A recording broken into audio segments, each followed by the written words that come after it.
نحمده ونصلي ونسلم على سيدنا ومولانا محمد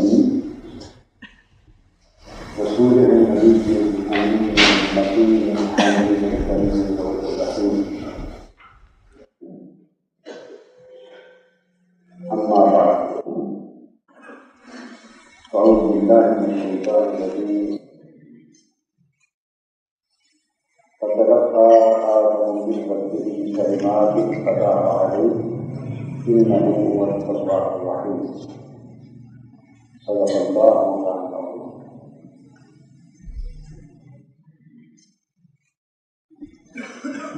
اللہ کے رسول کا شکر ہے جس نے ہمیں قرآن مجید کی حیثیت میں کتاب چشمہ ہدایت کے طور پہ عطا فرمائے۔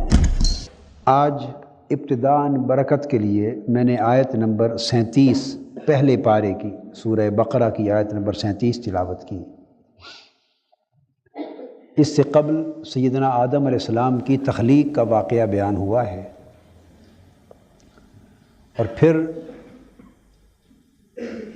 آپ کے حضور جو حکم دیا گیا ملائکہ کو سجدہ بجا لانے کا، سجدہ تعظیم بجا لانے کا، پھر آپ کو حکم ہوا اور حضرت حوا کو جنت میں قیام پذیر ہونے کا، اور بعد ازاں پھر حبوط علی الارض جنت سے زمین پہ اتارے جانے کا معاملہ پیش آیا۔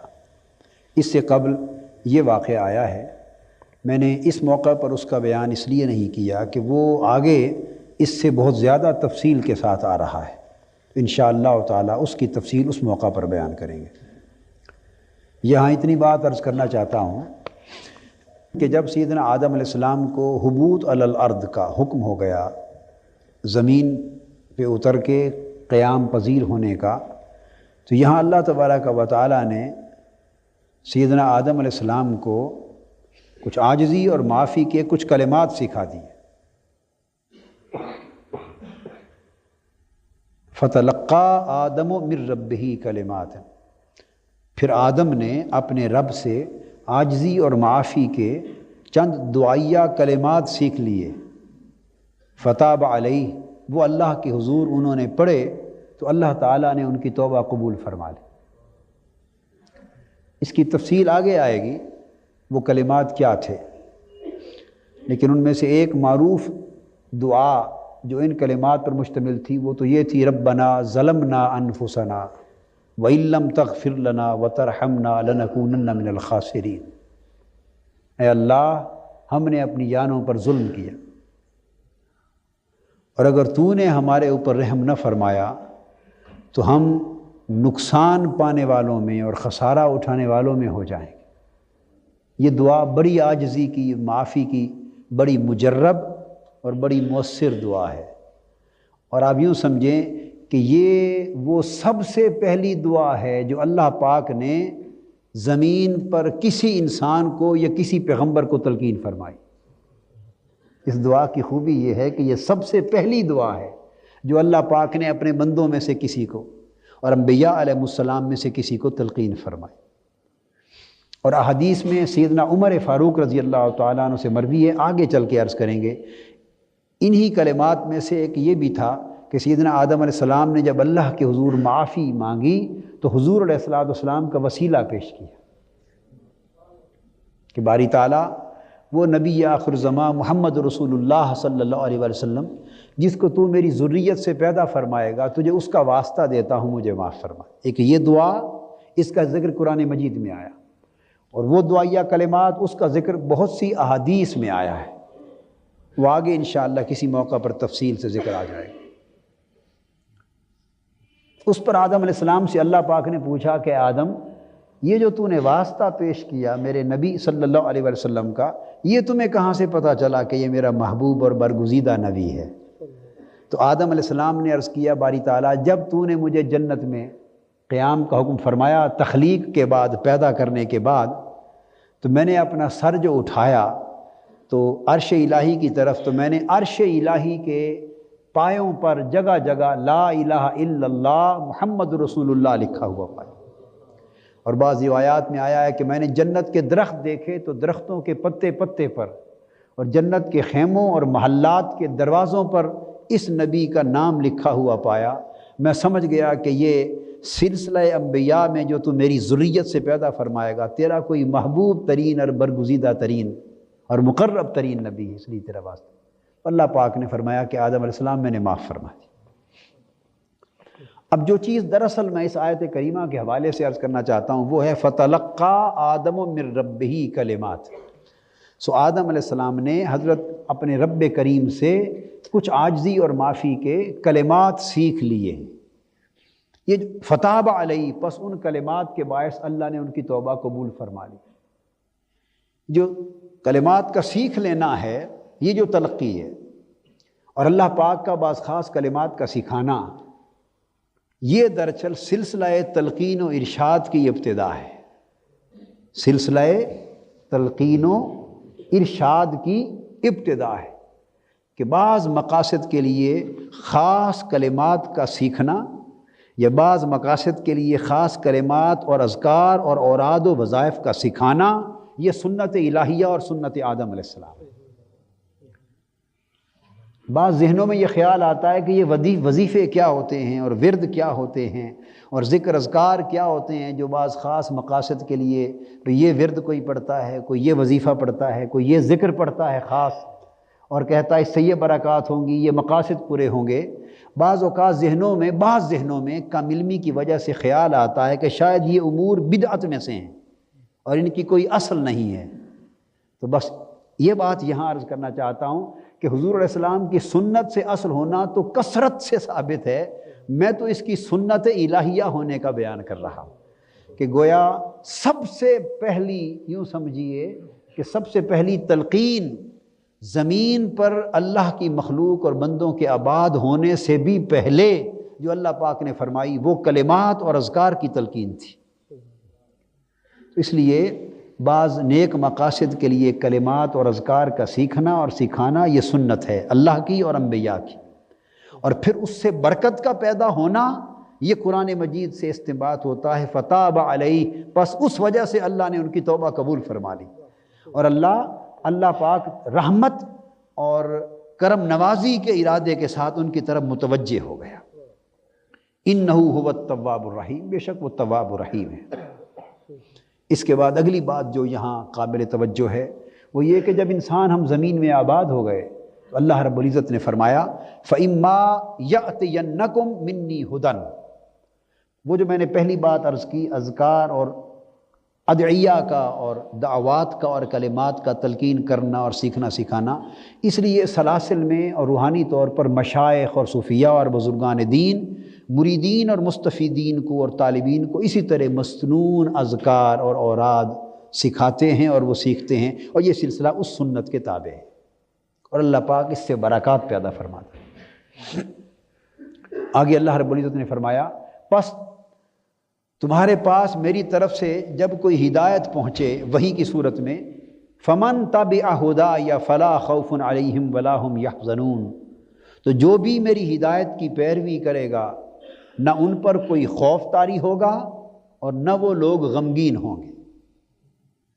اب یہاں سے یہ بات معلوم ہوئی کہ خوف و غم کی بھری ہوئی زندگی، جس طرح کی زندگی میں اس وقت ہم مبتلا ہیں، ہر طرح کا خوف ہے، جان کا خوف، عزت کے لٹ جانے کا خوف، جان کے تلف ہو جانے کا خوف، مال کے لٹ جانے کا خوف، تباہی اور بربادی کا خوف، یکلخت امن کے تباہ ہو جانے کا خوف، الغرض ہزارہا قسم کے خوف ہیں جنہوں نے ہماری زندگی کو گھیر رکھا ہے، اور ہزارہا چیزیں تلف ہو رہی ہیں جن کے تلف ہونے سے زندگی غم کی آماج گاہ بن کے رہ گئی ہے اور معاشرہ غموں بھرا معاشرہ بن کے رہ گیا ہے۔ تو قرآن مجید کی اس آیت کریمہ نے ہمیں متوجہ کر دیا، متوجہ کرنا اللہ کا کام ہے اور پھر متوجہ ہو جانا یہ ہمارا کام۔ متوجہ کیا کہ اگر تم خوف اور غم سے اپنی زندگی کو محفوظ کرنا چاہتے ہو یہاں بھی اور وہاں بھی، تو اس کا راستہ صرف ایک ہے، فمن تبع ہدایا، کہ جو شخص میری ہدایت کی پیروی کرے گا وہ خوف و غم سے محفوظ ہو جائے گا۔ جو لوگ اور جو معاشرہ اللہ کی بھیجی ہوئی ہدایت کی پیروی کرے گا وہ خوف و غم سے محفوظ ہو جائے گا۔ اس سے یہ بات طے ہو گئی کہ جو معاشرہ ایماندار معاشرہ کہلائے اور اسلام کا نام لیوا ہو اور اللہ رسول کا کلمہ گو ہو اور پھر اللہ کی ہدایت سے منہ موڑ لے، تو اس کے مفہوم برعکس کے طور پہ لازم ہوگا کہ وہ خوفوں میں گھیر لیا جائے اور اس معاشرے کے اندر غم مسلط کر دیے جائیں اور خوف مسلط کر دیے جائیں۔ گویا ہدایت سے منہ موڑنا خوف و غم میں گر جانے کی علامت ہے، اور اللہ کی ہدایت کا پیروکار بن جانا خوف و غم سے نجات پا جانے کی صورت ہے۔ اس کے بعد اللہ تبارک و تعالیٰ نے بنی اسرائیل کا ذکر شروع کیا۔ یہاں ایک بات عرض کروں کہ یہ سورہ بقرہ ہے پوری، خاص طور پہ پہلا پارہ، دوسرا اور آگے تیسرے پارے میں جہاں ختم ہوتی ہے، اس میں کثرت کے ساتھ ذکر یہود کا اور بنی اسرائیل کا آیا ہے۔ اور بقرہ یعنی گائے، یہ بھی ایک واقعہ ہے جو اسی پہلے پارے میں آئے گا، وہ بھی یہود کا، بنی اسرائیل کے زمانے کا ایک واقعہ ہے، اسی کے نام سے سورت کا نام رکھ دیا گیا، اسی واقعے کی مناسبت سے۔ یہود چونکہ ہماری امت سے پہلی امت تھی، آپ کہیں گے کہ وہ تو پہلی امت تو عیسائی تھے، تو دراصل عیسائی بھی یہود میں سے نکلے۔ یہ سب بنی اسرائیل کی قوم ہے، اور اسرائیل لقب تھا سیدنا یعقوب علیہ السلام کا، سیدنا یعقوب علیہ السلام کا۔ یہ حضرت ابراہیم علیہ السلام کے پوتے ہیں اور حضرت اسحاق علیہ السلام کے صاحبزادے ہیں، ان کا لقب ہے اسرائیل۔ اس کا معنی اللہ کا بندہ، جیسے عربی میں ہم کہتے ہیں عبداللہ، اللہ کا بندہ۔ اسرائیل کا معنی کیا ہے؟ عبرانی زبان کا لفظ تھا اللہ کا بندہ۔ یہ حضرت یعقوب بن اسحاق بن ابراہیم علیہ السلام ان کا لقب، ان کی ساری اولاد بنی اسرائیل کہلاتی۔ تو اب ان کے بیٹے آگے یوسف علیہ السلام ہیں، تو پھر سلیمان علیہ السلام، داؤد علیہ السلام، حضرت موسیٰ علیہ السلام، عیسیٰ علیہ السلام تک یہ ساری اقوام جو گزری ہیں یہ بنی اسرائیل میں سے ہیں۔ تو موسیٰ علیہ السلام کے بعد پھر اس بنی اسرائیل کو یہود کا نام دے دیا گیا، اور جب عیسیٰ علیہ السلام کی بعثت ہوئی تو عیسیٰ علیہ السلام بھی یہودیوں میں سے آئے، بنی اسرائیل میں سے، یہود میں سے، مگر جو ان کے اوپر ایمان لائے اور ان کے پیروکار ہو گئے وہ نصارہ کہلانے لگے، ان کی مدد کرنے والے، اور جو ان پر ایمان نہ لائے وہ طبقہ الگ رہ گیا، اس کو یہود کہا گیا، اور جو ان میں سے ان پر ایمان لے آیا وہ نصارہ یا عیسائی بن گئے۔ تو جو روٹ ہے، اصل وہ ایک ہے، بنی اسرائیل۔ تو کثرت کے ساتھ بنی اسرائیل کا اور یہود کا اور نصارہ کا ذکر اس صورت میں آیا ہے۔ یہاں سے وہ بیان شروع ہو رہا ہے، آیت نمبر 40،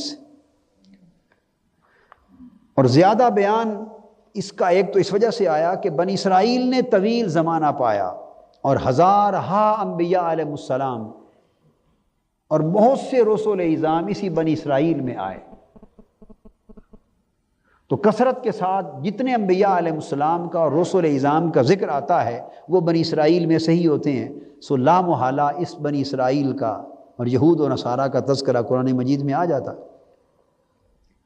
اور دوسری وجہ یہ کہ چونکہ ہم سے پہلے قریب ترین امت یہ ہوئی جو حضور علیہ السلام کی بعثت سے قبل کم و بیش آپ یوں سمجھیں کہ 2000 سال اوپر تک یہ امت کا زمانہ تھا۔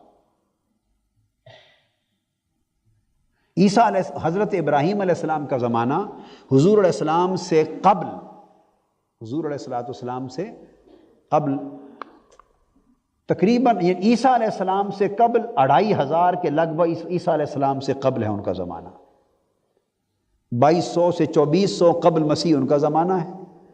تو 500-550 سال عیسیٰ علیہ السلام کے بعد کے جمع کر لیں تو 3-3.5 سال حضور علیہ السلام سے قبل سیدنا ابراہیم علیہ السلام کا زمانہ بنتا ہے، اور یعقوب علیہ السلام ان کے پوتے ہیں، سو ان کی جو آگے اولاد چلی، اس لیے یہ تقریباً 2500 سال یا اس سے بھی زائد عرصے پر یہ بنی اسرائیل کی داستان اور ان کی تاریخ محیط ہے۔ اللہ رب العزت نے فرمایا، اور چونکہ یہ قریب ترین امت تھی اور یہود اور نصارہ اسی کی 2 شاخیں عہد رسالت مآب صلی اللہ علیہ وسلم میں موجود تھیں، لہٰذا جب بھی کسی اولاد کو کوئی نصیحت کرتا ہے تو اگلوں کی مثالیں دے کر کرتا ہے۔ جب آپ اپنی اولاد کو نصیحت دیتے ہیں تو اپنی مثالیں زندگی کی دیتے ہیں، اپنے باپ دادا کی دیتے ہیں، اپنے بزرگوں کی دیتے ہیں، اپنے مشاہدات کی بیان کرتے ہیں اور اپنے بزرگوں کے بتائے ہوئے مشاہدات بیان کرتے ہیں۔ یہ طریقہ ہوتا ہے نصیحت و تلقین کا۔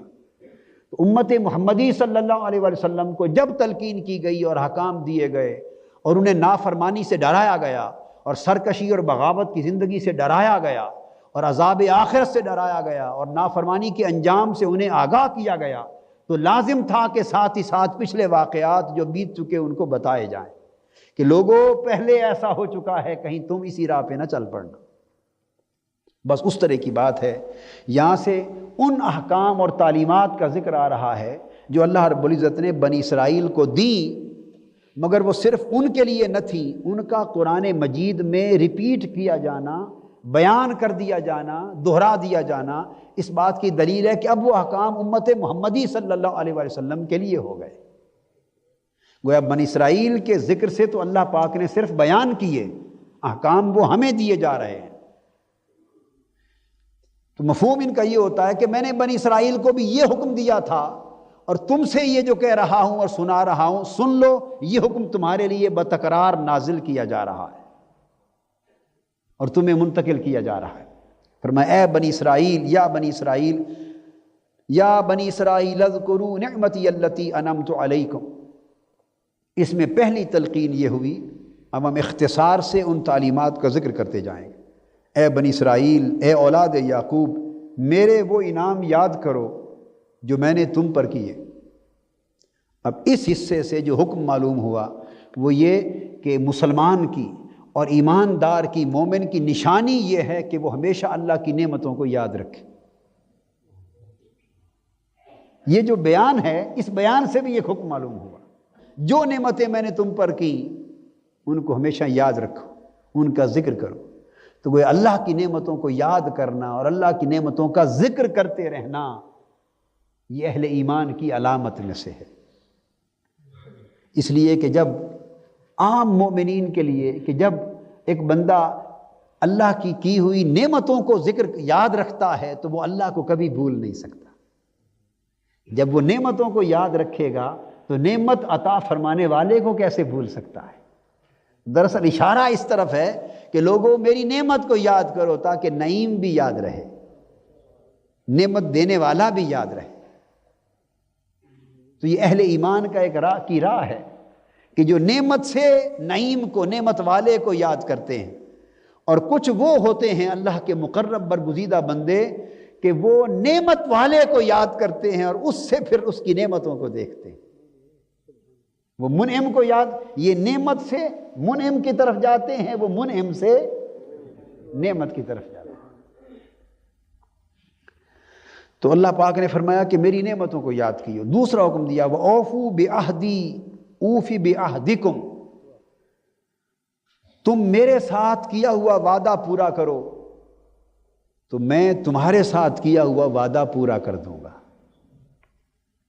اس سے دو حکم معلوم ہوئے، ایک یہ کہ لا الہ الا اللہ محمد رسول اللہ، ہم نے جب کلمہ پڑھا تو ہم نے اللہ کے ساتھ ایک وعدہ کر لیا، اللہ کے ساتھ دو وعدے کر لیے، بلکہ لا الہ الا اللہ کہہ کر یہ وعدہ کر لیا کہ باری تعالیٰ ہم نے تیرے سوا ہر معبود کے تصور کو ٹھکرا دیا ہے، دنیا کے تمام جھوٹے معبودوں کو اور ان بتوں کو اور ان تصورات کو پاش پاش کر دیا ہے، اور ہم ہر باطل سے جدا ہو کر تیرے حضور جھک گئے ہیں، تیری بندگی کا قلادہ گلے میں ڈال لیا ہے۔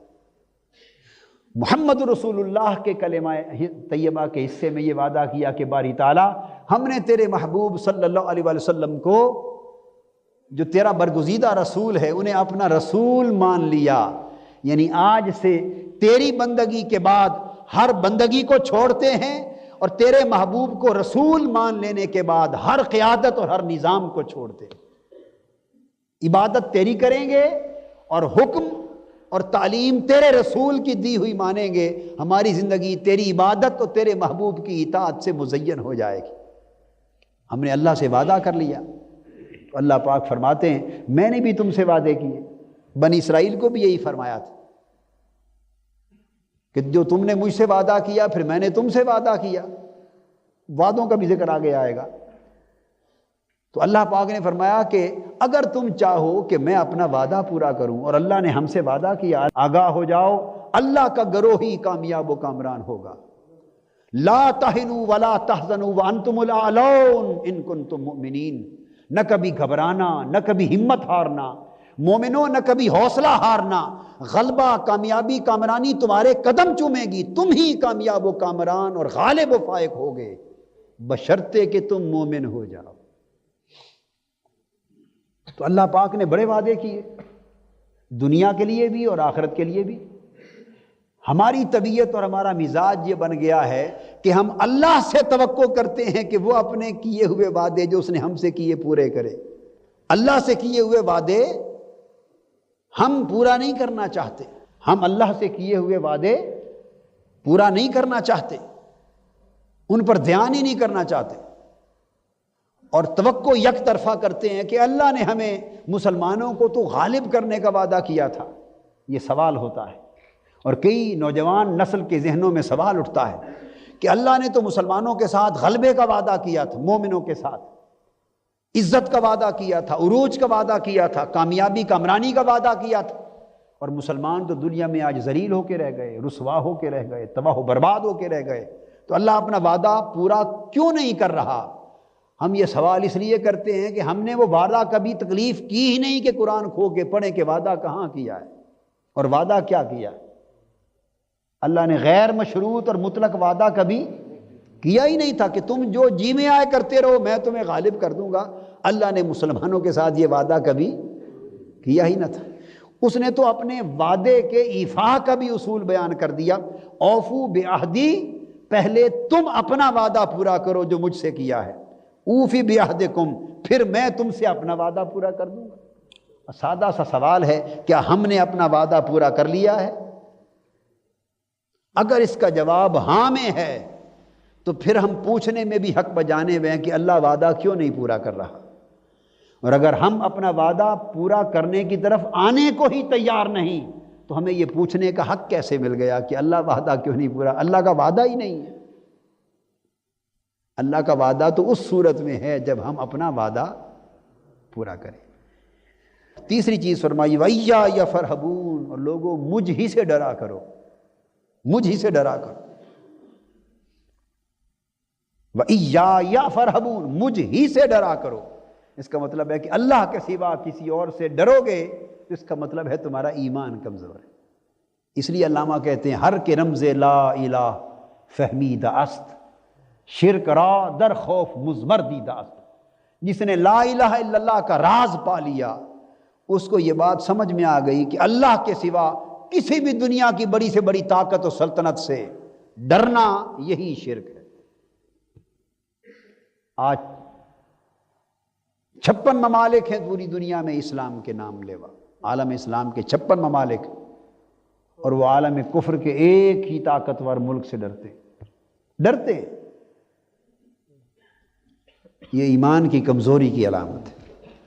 پھر چوتھی بات فرمائی وَآمِنُوا بِمَا أَنزَلْتُ مُصَدِّقًا لِمَا مَعَكُمْ وَلَا تَكُونُوا أَوَّلَ كَافِرٍ بِهِ، اور اس کتاب پر بھی ایمان لاؤ۔ یہ چونکہ خطاب بنی اسرائیل کو ہو رہا ہے، یہود و نصارہ کو، اس کتاب پر بھی ایمان لاؤ جو میں نے اپنے رسول محمد مصطفیٰ صلی اللہ علیہ وسلم پر اتاری ہے، مصدقا لما معکم، اور یہ کتاب اس کی اصلاً تصدیق کرنے والی ہے جو تمہارے پاس موجود ہے، یعنی تورات اور انجیل جو کتابیں تمہارے پاس موجود ہیں ان کی اصلاً یہ کتاب مصدق بن کر آئی ہے، تصدیق کرنے والی۔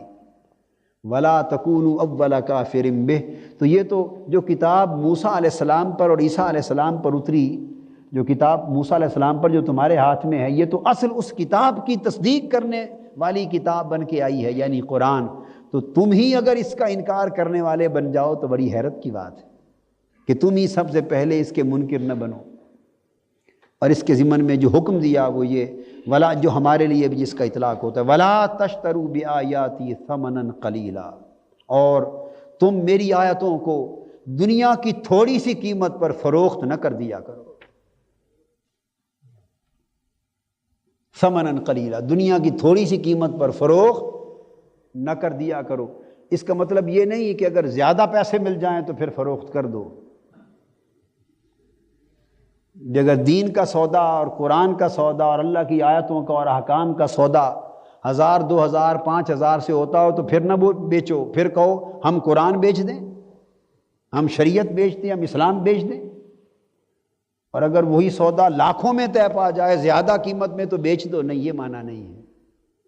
ثمناً قلیلا سے مراد یہ ہے کہ اگر ساری دنیا کی دولت اور سرمایہ اٹھا کر تمہارے قدموں میں بھی رکھ دیا جائے تو یہ ساری دنیا کی دولت میری آیتوں کے مقابلے میں بڑی تھوڑی قیمت ہے۔ ثمناً قلیلا یہ جو کہا گیا یہ دراصل اشارہ ہے میری آیتوں کے مقابلے میں، میری عطا کردہ نعمت کے مقابلے میں، میری ہدایت کے مقابلے میں، میری اتاری ہوئی شریعت کے مقابلے میں، میرے قرآن کے مقابلے میں تم سمجھو اگر لاکھوں کروڑوں اربوں روپے کا سرمایہ دولت ساری دنیا مشرق سے مغرب تک تمہارے قدموں میں لا کے انبار کر دیا جائے اور کہا دیا جائے کہ کچھ آیتیں بیچ دو، ان کا مفہوم بدل دو، قرآن کو چھوڑ دو، اللہ کے دین کی پیروی چھوڑ دو، اس کا تقاضا چھوڑ دو، تو سرمایہ و دولت اور دنیاوی مفاد اور جاہ و منصب اور عمارت اور سلطنت الغرض کسی بھی لالچ میں آ کر میری آیتوں کو نہ چھوڑنا، چونکہ ساری دنیا کا مفاد ایک طرف اور میری آیتوں کی قدر و قیمت ایک طرف، اس کے مقابلے میں یہ سب کچھ قلیل اور حقیر ہے۔ وَإِيَّايَ فَاتَّقُونَ، اور خبردار دوبارہ کر دیا مجھ ہی سے ڈرتے رہا کرو۔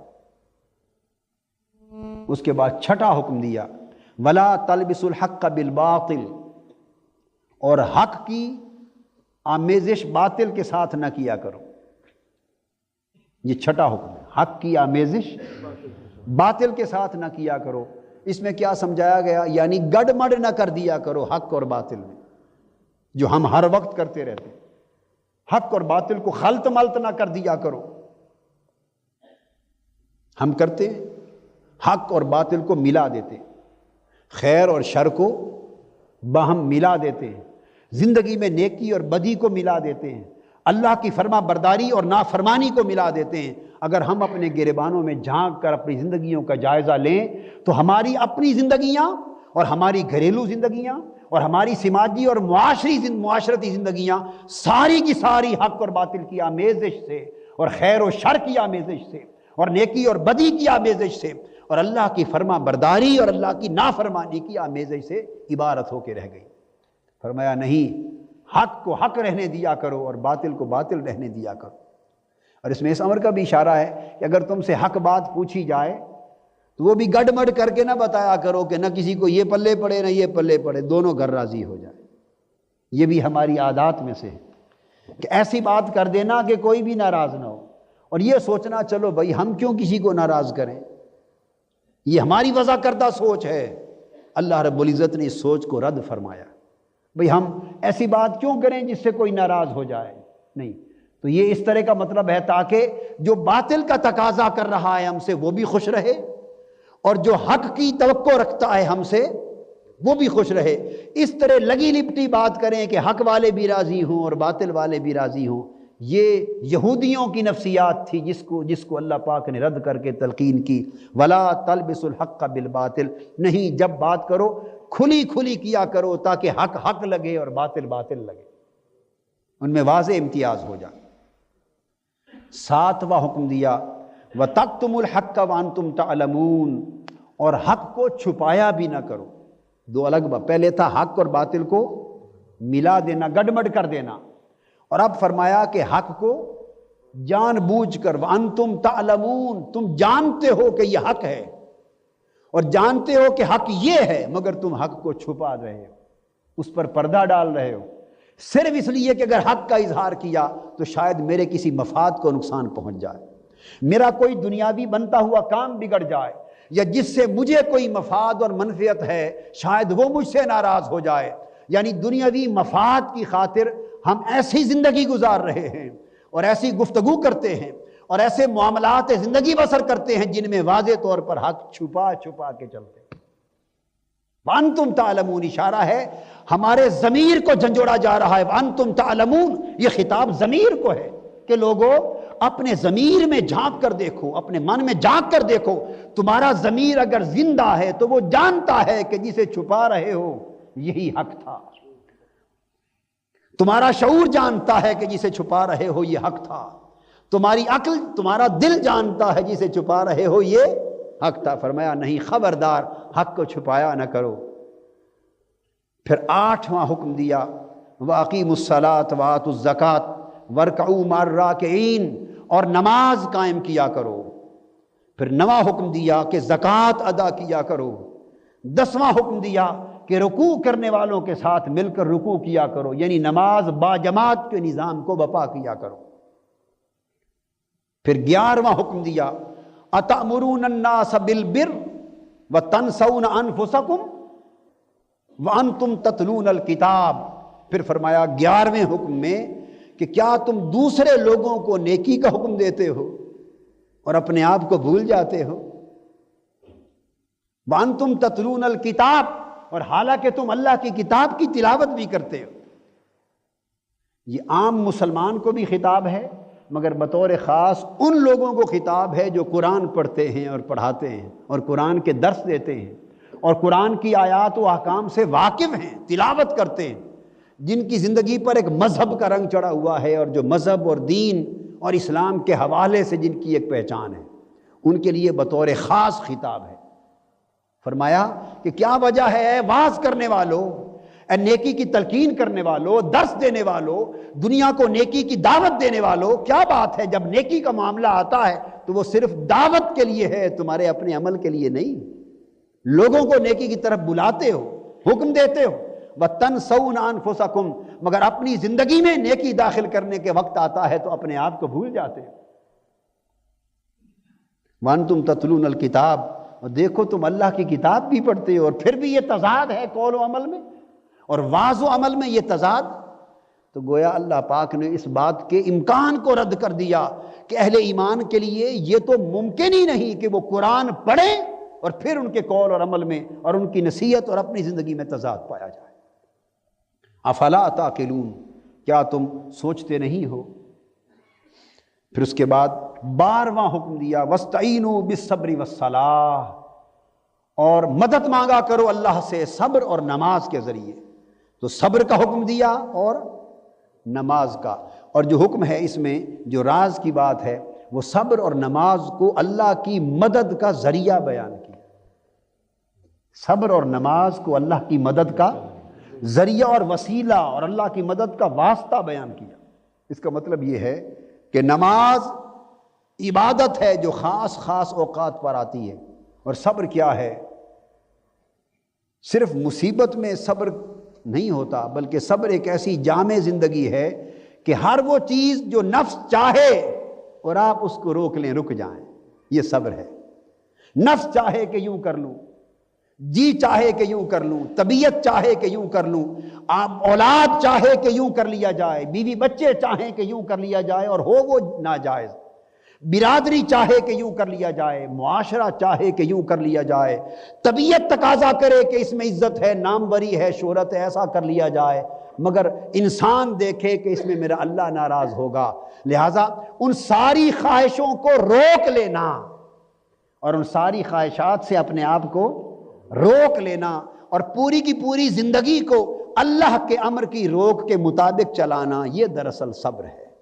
تو فرمایا کہ لوگوں میری عبادت بھی کرو اور زندگی کو نمونہ صبر بنا لو۔ تو فرمایا پھر اللہ سے مدد مانگو، یعنی اشارہ اس امر کی طرف ہے کہ ان بندوں پر میری مدد کیوں نہ اترے گی کہ جن کے خاص لمحے میری نماز سے معمور ہیں اور جن کی پوری زندگی میرے امر کے تابع ہو کر صبر کی آئینہ دار بن گئی۔ نماز اور صبر کی جن کی زندگی آئینہ دار بن گئی ہے ان پر میری مدد ہوگی۔ اور یہ بھی فرمایا کہ جب کوئی مصیبت اور تکلیف آ جائے تو ایک تو صبر کیا کرو کہ صبر کے ذریعے سے مدد اللہ کی مانگنی ہے، اور نماز پڑھا کرو۔ تو جب کوئی مصیبت تکلیف آئے تو نفل پڑھا کرو۔ نصیحت یہ، جب کوئی مصیبت تکلیف آ جائے تو نفل پڑھا کرو، وہ نفلی عبادت، وہ نماز، اور اس کے ساتھ صبر، ہائے ہائے نہیں، شکوہ گناہ نہیں ہونا، اللہ کی بارگاہ میں شاکی نہیں ہونا، صبر کرنا ہے اور نماز پر زور دینا ہے اور پھر اللہ سے مدد مانگنا ہے۔ یہ طریقہ ہے، اللہ پاک کی مدد آسانی سے نصیب ہوتی۔ نماز اور صبر یہ میری مدد کا ذریعہ ہیں، اور یہ جو طریقہ میں نے بتایا نماز کا، صبر کی حالت میں نماز پڑھنے کا، فرمایا وَإِنَّهَا لَكَبِيرَةٌ، یہ ہے بڑی گراں اور بھاری بات کہ انسان اپنے آپ کو صابر بھی بنائے اور حالت صبر میں اپنا تعلق اللہ کے ساتھ عبادت والا جوڑ لے، سجدہ و عبادت کا تعلق جوڑے اور صبر پر قائم رہے۔ فرمایا اس طرح نماز پڑھنا ہے بڑی گراں اور بھاری بات، مگر الا علی الخاشعین، جو لوگ اللہ کے حضور عاجز بن جاتے ہیں ان پر بھاری نہیں رہتی، ان کے لیے ہلکی ہو جاتی ہے۔ خشوع جن کے دلوں میں آ جاتا ہے، یعنی جن کے دل محبت الہی سے خستہ ہو جاتے ہیں اور خشیت الہی سے شکستہ ہو جاتے ہیں، ان محبت کی خستگی اور خشیت کی شکستگی جن دلوں کو نصیب ہو جاتی ہے، ان کے لیے نماز تکلیف کی حالت میں ادا کرنا گراں اور مشکل نہیں رہتی، بلکہ وہ نماز اتنی لذت دیتی ہے، وہ راحت دیتی ہے، وہ کیف و سرور دیتی ہے، وہ فرحت و انبساط دیتی ہے کہ خالی نماز کے 2 سجدے ادا ہونے سے تکلیف ہی بھول جاتی ہے، مصیبت بھول جاتی ہے، وہ گرانی جو تکلیف کے باعث طبیعت پر آئی تھی، وہ پریشانی جو اس مصیبت اور مشقت کے باعث طبیعت میں آئی تھی، بندہ نماز میں آیا تھا کہ مدد مانگے تھا، مگر نماز پڑھی اور اللہ کی قربت نصیب ہوئی اور پردہ دوری کا اٹھا اور دل خدا کی محبت میں خستہ ہو گیا، دل خدا کی خشیت میں شکستہ ہو گیا، اس تعلق نے وہ کیفیت پیدا کر دی کہ نہ مصیبت یاد رہی نہ وہ ماحول یاد رہا۔ وہ پھر کیا بات یاد رہتی، تو پھر بندہ وہ مصیبت ہی بھول جاتا ہے۔ فرمایا جو خاشعین ہیں، خشوع والے ہیں، ان کے لیے گرانی نہیں رہتی۔ اور یہ خشوع والے ہیں کون؟ 14واں حکم یہ دیا کہ یہ خشوع کن کو، آپ کے ذہن میں سوال آ سکتا ہے کہ ایسی خشیت، ایسی محبت اور ایسا خشوع کس طرح نصیب ہوتا ہے اور کن خوش نصیبوں کو نصیب ہوتا ہے؟ اللہ پاک نے سوال کا ساتھ ہی جواب دے دیا کہ اگر تم پوچھو کہ وہ خشوع والے کون لوگ ہیں، وہ محبت و خشیت والے، وہ عاجزی والے لوگ کون ہیں اور انہیں کس طرح یہ عاجزی کی کیفیت نصیب ہوتی ہے؟ فرمایا اس کا بھی ایک ہی طریقہ ہے، الذین یظنون انہم ملاقو ربہم، یہ وہ لوگ ہیں جو ہر وقت اللہ کی ملاقات کے طالب رہتے ہیں، یہ وہ لوگ ہیں جو یقین رکھتے ہیں، امید رکھتے ہیں، یقین رکھتے ہیں اس بات کا کہ بس چند دنوں کی بات ہے اللہ سے ملاقات ہونے والی ہے، جن کا دھیان اس دنیا میں رہنے پر نہیں ہوتا بلکہ دنیا سے چلے جانے پر ہوتا ہے، اس دنیا کی لذت و آرام پر نہیں ہوتا، اس دنیا کے عیش و آرام اور راحت و سکون پر نہیں ہوتا، بلکہ ان کی نظر اس لمحے پر جمی اور گڑی رہتی ہے کہ کب وہ لمحہ آئے گا کہ پردہ اٹھے گا اور مولا کی ملاقات ہوگی۔ تو جن کا دھیان اللہ کے روز ملاقات پر رہتا ہے، اس لمحے وصال محبوب پر رہتا ہے، فرمایا انہی کے دلوں کو خشوع نصیب ہوتا ہے، کیونکہ اس ملاقات کی خواہش ان کے دل میں محبت اور خستگی کا چشمہ کھول دیتی ہے، اور پتھروں جیسے سخت دل بھی کیوں نہ ہو وہ پھوٹ جاتے ہیں، وہ پھوٹ جاتے ہیں، ان کے اندر خستگی آ جاتی، خشیت آ جاتی۔ کیوں؟ وہ جو ملاقات کا تصور ہے وہ دلوں کی سختی کو توڑ دیتا ہے۔ آپ خود سوچ لیں، اللہ پاک نے یہاں خشوع کا راستہ تصور ملاقات بیان کیا، ایک خاص بات ہے اہل علم، خشوع کا راستہ تصور ملاقات۔ صوفیاء کرام اور مشائخ اعظام تصوف میں مراقبے سجیسٹ کرتے ہیں، اور مراقبوں میں کچھ نہیں ہوتا سوائے تصورات کی۔ یہ میں ضمن بتا دوں، بعض لوگ جو یعنی سطحی علم رکھتے ہیں اور گہرائی میں نہیں جاتے، وہ یہ خیال کرتے ہیں یہ مراقبے کیا ہیں، یہ تصورات کیا ہیں۔ بھئی یہ تصور یعنی صوفیاء تلقین کرتے ہیں کہ مراقبہ کرو قیامت کے دن کا، اللہ کے حضور پیش ہونے کا مراقبہ کرو، قبر کی شام کا مراقبہ کرو۔ آپ سمجھ گئے نا بات کا؟ تو یہ اپنی حقیقت کا مراقبے صوفیاء کرام تصوف کے مراقبے ہوتے ہیں۔ تو بعض اب آپ سمجھتے ہیں یہ بدعت ہیں یا ناجائز چیزیں ہیں یا یہ من گھڑت ہیں، بے سود چیزیں، نہیں بے سود نہیں ہیں، یہ ناسمجھی کی باتیں ہیں۔ جنہوں نے ایسی چیزیں تلقین کی ہیں وہ ہم سے زیادہ دین کو سمجھنے والے تھے۔ یہ تصور کہاں سے نکلا؟ قرآن مجید کی اس نص فرم الذین یظنون انہم ملاقو ربہم۔ اس وقت تو ملاقات ہو نہیں رہی، اس وقت تو ملاقات ہو رہی، تو جو کام مستقبل میں ہونے والا ہو وہ اگر آج کرنے کو کہا جائے تو اسے کیا کہیں گے؟ وہ اسی کو تصور کہتے ہیں۔ وہ تصور اور مراقبہ ہے، یعنی یقین رکھتے ہیں اور ایک ہے خالی یقین تو ہے مگر دھیان نہیں۔ جب یقین کے ساتھ دھیان مل جاتا ہے تو وہ تصور میں بدل جاتا ہے۔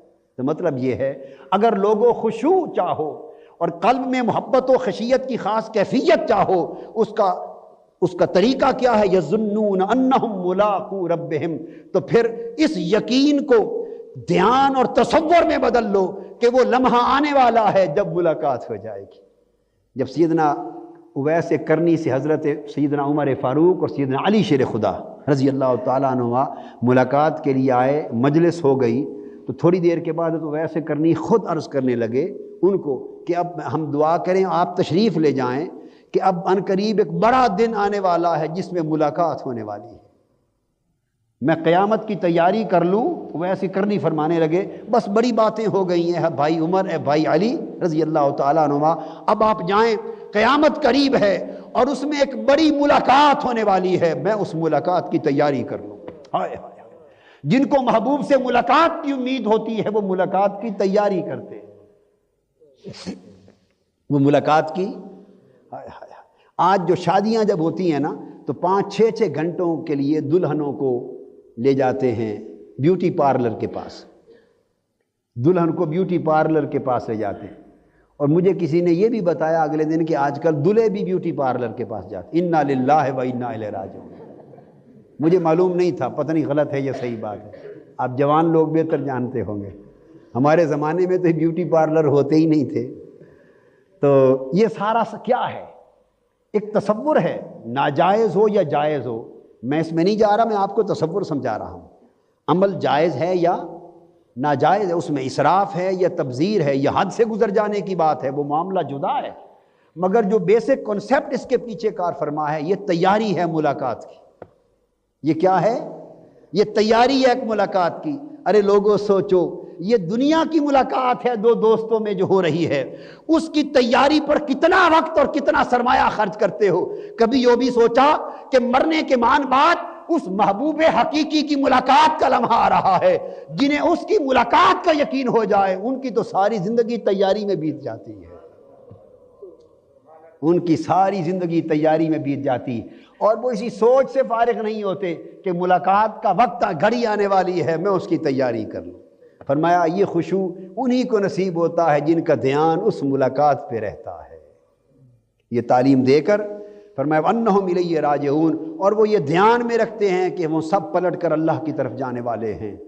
اور 15واں اور آخری حکم جو اس مقام پر دیا گیا وہ یہ وَاتَّقُوا يَوْمًا لَا تَجْزِي نَفْسٌ عَن نَفْسٍ شَيْئًا، اس قیامت کے دن سے ڈرو جس دن کوئی جان کسی دوسرے کی طرف سے کچھ بدلہ نہ دے سکے گی، وَلَا يُقْبَلُ مِنْهَا شَفَاعَةٌ، اور نہ اس کی طرف سے کسی بھی ایسے شخص کی سفارش اور شفاعت قبول کی جائے گی جس کو اللہ نے اذن نہ دے رکھا ہو۔ یہ بات میں نے تفسیراً اور ایضاحاً سمجھا دی، کیونکہ آگے جا بجا قرآن مجید میں آئے گا کہ اللہ کی حضور اس کے مقبول بندے شفاعت بھی کریں گے، اور اللہ پاک شفاعت کا اذن بھی دے گا، شفاعت کا اذن بھی دے گا۔ سو اشکال اور ابہام اور التباس دور کرنے کے لیے میں نے آپ کو سمجھا دیا۔ فرمایا قیامت کا دن وہ دن ہوگا، کیونکہ اس سے مغالطہ لگ جاتا ہے، لوگ سمجھتے ہیں فرمایا وَلَا يُقْبَلُ مِنَّا شَفَاعَةٌ، کہ اس دن کوئی شفاعت اور سفارش قبول نہیں کی جائے گی۔ اس سے ایک اعتقادی مغالطہ بعض لوگوں کو لگتا ہے، اور وہ یہ سمجھتے ہیں کہ شاید قیامت کے دن کوئی شفاعت نہیں، اور شفاعت کا عقیدہ رکھنا بھی معاذ اللہ قرآن کے خلاف۔ یہ جہالت ہے اور قرآن کو نہ سمجھنا ہے۔ قرآن مجید میں درجنوں آیات کریمہ ہیں جہاں قرآن مجید میں شفاعت کا اللہ پاک نے اذن دیا، اور اہل اذن شفاعت کریں گے، اور اس کا اثبات ہے، اور درجنوں آیات ہیں جہاں ایسا بیان ہے۔ تو دونوں کو ملا کے سامنے رکھیں تو مفہوم واضح ہو جاتا ہے، اور وہ یہ کہ دراصل کسی ایسے شخص کی شفاعت اور سفارش قبول نہیں کی جائے گی جو اللہ پاک کی طرف سے معزون نہیں ہوا، جس کو اللہ نے شفاعت کا اذن نہیں دیا تھا، یا یہ کہ کافروں اور مشرکوں اور غیر مسلموں کے حق میں اور مجرموں کے حق میں کوئی شفاعت قبول نہیں ہوگی، کیونکہ شفاعت کا استحقاق اہل ایمان کے لیے۔ وَلَا يُؤْخَذُ مِنْهَا عَدْلٌ، اور نہ اس کی طرف سے جان چھڑانے کے لیے کوئی معاوضہ قبول کیا جائے گا، یعنی رشوت بھی نہیں ہوگی، معاوضہ بھی نہیں ہوگا، فدیہ بھی نہیں ہوگا، ایسی ناجائز سفارش بھی نہیں ہوگی۔ وہ تمام ذریعے جن سے انسان دنیا میں کام نکال لیتا ہے، فرمایا دراصل جن سے دنیا میں کام ناجائز کام نکالتے رہتے ہو جن طریقوں سے، وہ ناجائز طریقے بند ہوں گے، وہاں صرف جائز صورتیں ہوں گی۔ وَلَا هُمْ يُنصَرُونَ، اور نہ ہی امر الہی اور حکم الہی کے خلاف ان کی کوئی امداد کر سکے گا اور نہ امداد کی جائے گی۔ قیامت کے اس دن سے ڈرو۔ اس مقام پر 15 احکام اور تعلیمات کا ذکر ہے جن کا ہم نے آج بیان کیا۔ اللہ تبارک و تعالی ہمیں انہیں سمجھنے اور ان پر کاملاً عمل پیرا ہونے کی توفیق مرحمت فرمائے۔ وما علینا الا البلاغ۔